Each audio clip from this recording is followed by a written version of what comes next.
kull ħaddiem f'pajjiżna jixraqlu drittijiet aħjar.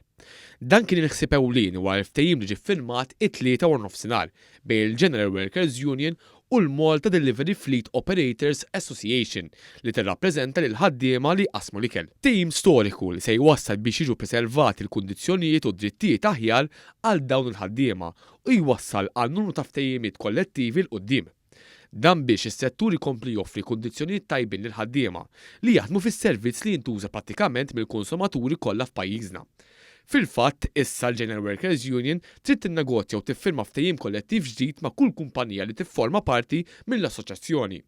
L-iffirmat dan l-MOU jasal wara xhur u snin ta' passi kuraġġużi anke permezz tal-Labour Migration Policy li kompli tirregolamenta dan is-settur. Ippresida dan il-ftehim il-Ministru għall-Intern, is-Sigurtà u x-Xogħol Byron Camilleri li stqal li l-Gvern jemmen li kull abbuż tal-ħaddiema jaffettwa lil kulħadd.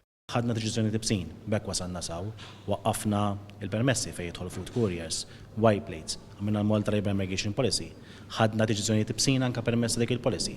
Però bis-saħħa tagħha mbagħad ġibna kulħadd madwar mejda biex jinnegozja. U allura dan l-MOU li ħajwassal għal aktar drittijiet u kondizzjonijiet tal-ħaddiema ser iħalli effett pożittiv fis-soċjetà tagħna. Min-naħa tiegħu is-Segretarju Parlamentari għad-Dialogu Soċjali Andy Ellul sqal li l-ftehim se jikkonsolida d-drittijiet u d-dinjità tal-ħaddiema f'Malta. Dak li assistejna liħ illum juri s-sinerġija li hawn fuq fis-suq tax-xogħol f'pajjiżna ġifieri bejn il-Gvern, l-operaturi infushom u anke l-imsieħba soċjali. Qed naraw li l-Gvern jilleġiżla biex jirregola u dan konna wieħed mill-ewwel 3 stati membri fl-Unjoni Ewropea illi regolajna dan is-settur tal-food couriers imma mbagħad qed naraw l-attiviżmu tal-operaturi.